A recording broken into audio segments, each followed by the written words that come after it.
विटा पोलिसांनी अंमली पदार्थांची तस्करी करणाऱ्यांवर कारवाई करत 14 किलो गांजा जप्त केला असून या प्रकरणी दोघांना अटक करण्यात आली आहे।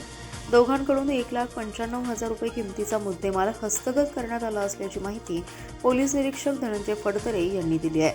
25 जानेवारी रोजी गुन्हे प्रकटीकरण पथक विटा पोलीस ठाणे हद्दीमध्ये पेट्रोलिंग करत असताना पोलीस कॉन्स्टेबल महेश संगपाळ यांना विटा ते मायनी जाणाऱ्या रोडवर पवई टेकाजवळ एक जण गांजा विक्रीसाठी येणार असल्याची माहिती मिळाली होती। त्यानुसार पोलीस निरीक्षक धनंजय फडतरे यांनी सहाय्यक पोलीस निरीक्षक जालिंदर फळे आणि गुन्हे प्रकटीकरण पथकाला त्या ठिकाणी जाऊन कारवाई करण्याबाबत सूचना दिल्या।